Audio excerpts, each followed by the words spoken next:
students, I am Tanmay De. Welcome to Sanchoita. Today I am going to dictate a judgment copy of the Supreme Court, and it is a criminal passage. As you know, after the dictation you will get the full passage, few important words outline and meaning of few important words. Now be ready.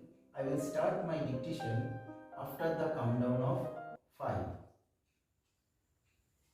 5, 4, 3, 2, 1.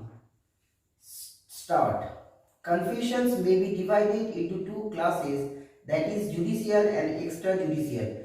Judicial confessions are those which are made before a magistrate or a court in the course of judicial proceedings.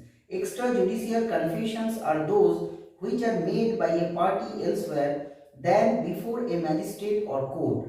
Extrajudicial confessions are generally those that are made by a party to or before a private individual, which includes even a judicial officer in his private capacity.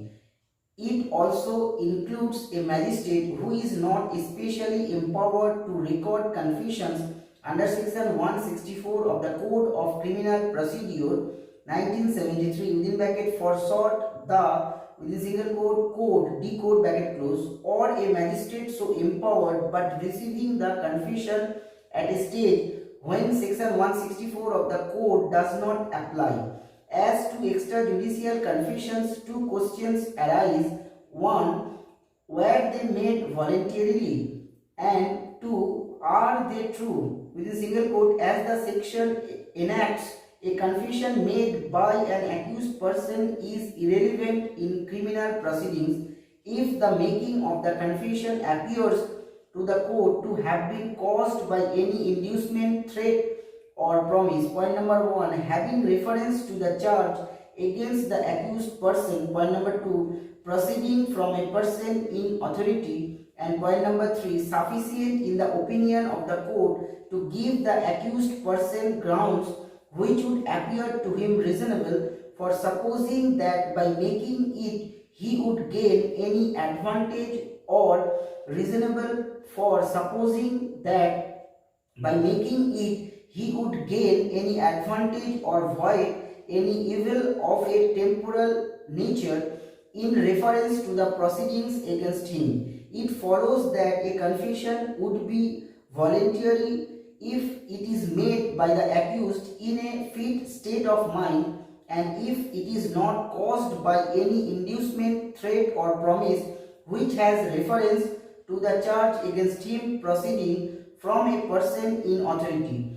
It would not be involuntary if the inducement, point number A, does not have reference to a charge against the accused person, or point number B, it does not proceed from a person in authority, or point number C, it is not sufficient in the opinion of the court to give the accused person grounds which would appear to him reasonable for supposing that by making it he would gain any advantage or void any evil of a temporal nature in reference to the proceedings against him. Whether or not the confession was voluntary would depend upon the facts and circumstances of each case, judged in the light of section 24 of the Indian Evidence Act 1872 within bracket in short within single quote Evidence Act decode bracket close. The law is clear that a confession cannot be used against an accused person unless the court is satisfied that it was voluntary, and at that stage the question whether it is true or false does not arise. If the facts and circumstances surrounding the making of a confession appear to cast a doubt on the veracity or voluntariness of the confession, the court may refuse to act upon the confession, even if it is admissible in evidence. One important question in regard to which the court has to be satisfied with is whether when the accused made the confession he was a free man or his movements were controlled by the police either by themselves or through some other agency employed by them for the purpose of securing such a confession. The question whether a confession is voluntary or not is always a question of fact. All the factors and all the circumstances of the case, including the important factors of the time given for reflection scope of the accused getting a feeling of threat, inducement or promise, must be considered before deciding whether the court is satisfied that in its opinion the impression caused by the inducement, threat or promise, if any, has been fully removed. Stop writing. Now you should try to read your script and then do transcription.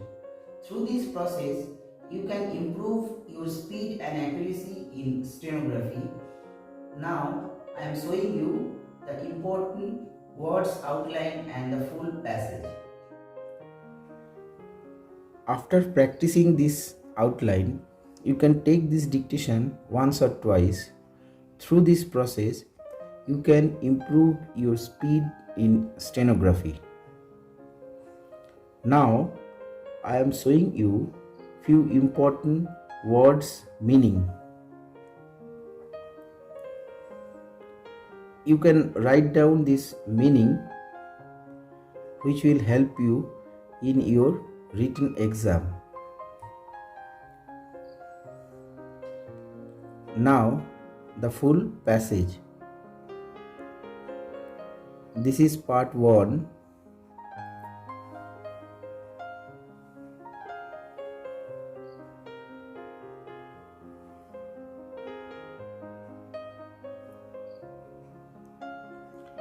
This is part 2.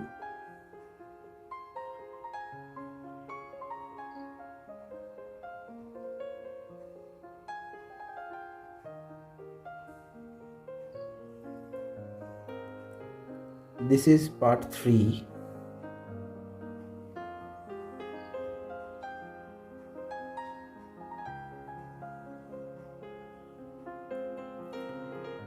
And this is the final part.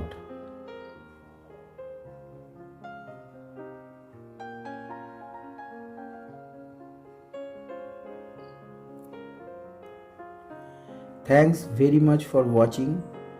If you think this dictation is useful to you, then give your response or suggestions through comments under the below comment section of this video. Take care.